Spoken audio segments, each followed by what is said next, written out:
Hello, welcome to Wander MV, where we explore stories and sounds from where Canada's heart beats. Please, make yourself comfortable, maybe in your favorite chair with a warm cup of tea in hand. Now, close your eyes, take a deep breath, and allow us to lull you into a relaxed state of mind with the sounds of some of Manitoba's most incredible adventures.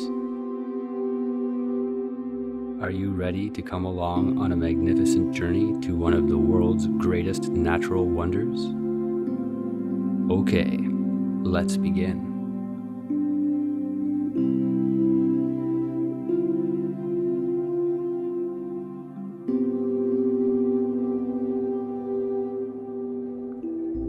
Have you ever had a profound experience that changed your perspective forever?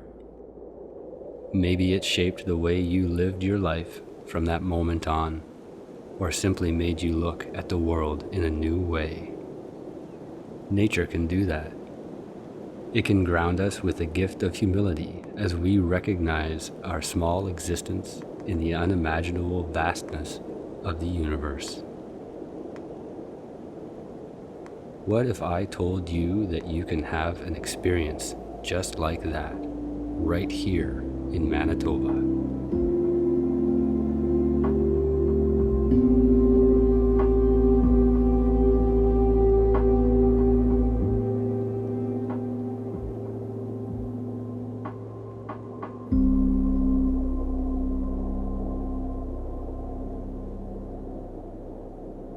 Today, we are in the northern town of Churchill, Manitoba. It's February, and some might say we're foolish for embarking on an adventure in Canada's subarctic during one of the coldest months of the year. Churchill is known for its polar bears in the fall and beluga whales in the summer, but this time of the year is much quieter. If you listen closely, you can hear the whistle of the wind right outside your hotel window, and then nothing else. Winter tends to do that. It makes things quiet and still. It's 8 p.m. and a small group gathers in a local gift store known as 58 North, eagerly waiting for a night of magic to begin. No, not real magic, but the type of experience that leaves you with a sense of wonder, not too different than the feeling you get from witnessing something a little unexplained. We're talking about the Northern Lights, and tonight we're in one of the best places on Earth to see them.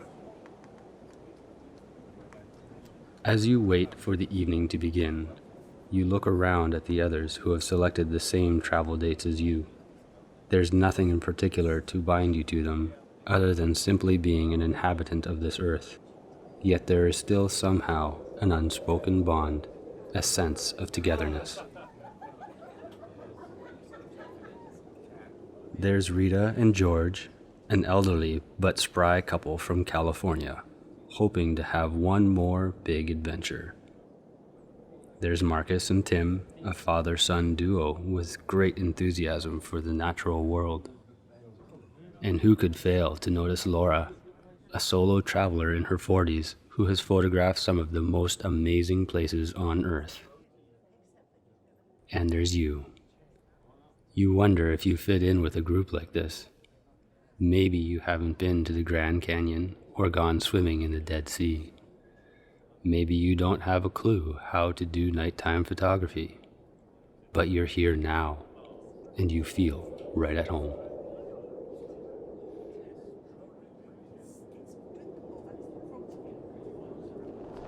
Your ride is here. It's bigger than you expected. You're with Frontiers North Adventures, and you're embarking onto the Taiga landscape on one of their famous tundra buggies in search of a celestial show of green and red. There will be plenty to do while waiting, as you have acquired a seat at Dan's Diner, a pop-up restaurant that only comes around once a year, when the bay freezes over and the Northern Lights season begins.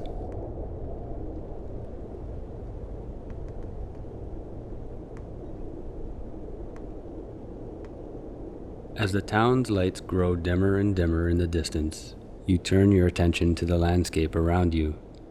As you cross onto the ice of the frozen Churchill River, you can see vast, open stretches of snowdrifts and ice out the window. The remoteness is astounding. You have traveled far to get here. You can't get to Churchill by car. No. The only options are to travel by airplane or train. The journey can be long, the anticipation builds, and you wonder if it's really worth it. You're about to find your answer. You look out the window and squint. You can barely make out a structure far, far in the distance. As it gets closer and closer, you can see it is a large wooden lodge nestled among the sweeping drifts of snow. A warm amber hue glows from the windows, and you can almost feel the heat radiating off the structure. Excited chatter fills the buggy as your group enters the diner. Inside, you are met with a spectacular scene. A long table stretches the length of the wooden diner. Candles flicker and wine glasses reflect the warm light with a twinkle. And it seems that the moment everyone is seated, the wine starts to flow. Laura makes a toast to the new experiences and great company. The head chef approaches the table to explain the meticulously curated menu that will tantalize your taste buds over the course of the night. They explain the meal is inspired by the region and features a number of local flavors and ingredients. You can already smell some of the dishes being prepared, wafting through the warm wooden dining hall. As the first course is served, you glance overhead at the skylights that reveal the starry night above. You think you see a glimmer of green, but you can't be sure. Still, you keep checking back, just in case. As you and your fellow guests enjoy plate after plate, your guide for the evening dives a little deeper into why and how the northern lights appear in our night sky. It is known that the phenomenon is caused by geomagnetic storms that send solar wind from the sun to the earth. Lucky for us, our planet's magnetic field protects us and causes a collision of atoms and molecules up in the atmosphere.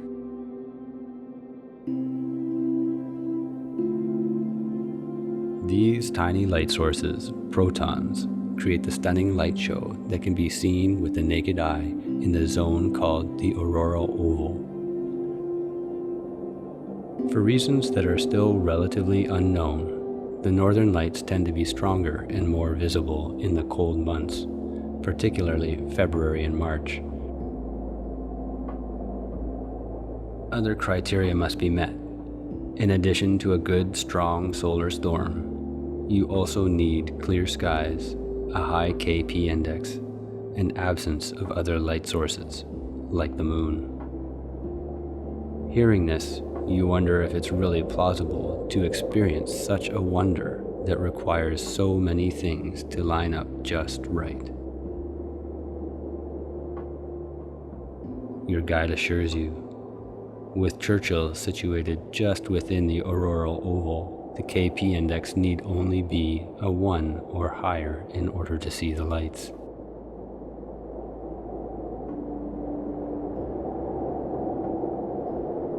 Marcus and Tim pull up an Aurora tracking app on their phones, showing the group enthusiastically that tonight's KP index is an astonishing 5. Dinner ticks on with a heightened sense of anticipation.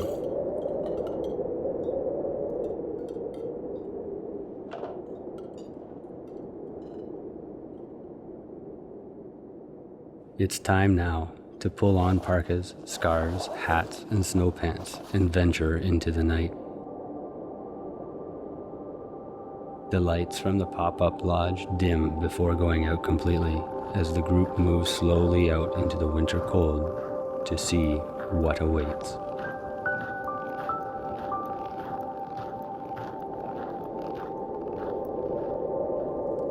A bonfire crackles and puffs, the only light source remaining, and a welcome warmth against the chill of the night air.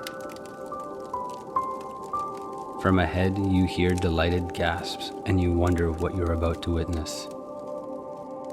Then, you see it.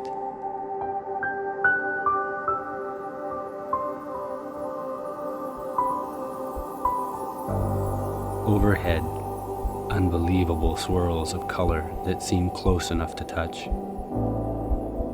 Greens and whites completely engulf the sky, moving so slowly it's almost untraceable to the eye, until you realize the scene has transformed again only moments later. The photographers among you set up their tripods and get ready to capture the sky. Their photos capture the colors more vibrantly than the human eye can, but you choose to rely only on your own optics. You slowly become blissfully unaware of the excitement and chatter around you as you lean back and let the sky fill every corner of your vision. The few bits of exposed skin on your face feel tingly and sharp from the cold air, but you barely take notice.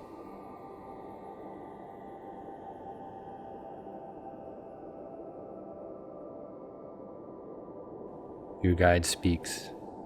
Inuit stories tell us the lights are the spirits of the deceased, playing a game of ball using a walrus skull.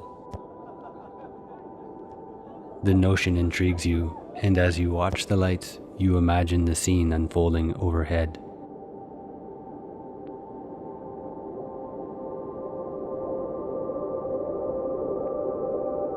In just a few moments that you've spent under the lights, you can easily understand how such a wonder has inspired mythos, poetry, art, and reverie. The aurora borealis is both art and science, both earth and cosmos, coexisting harmoniously as one. You realize then that the lights are an astonishing reminder of our place in the universe. So small. You'd think it would make you feel insignificant, but somehow you feel more alive than ever. Take a deep breath.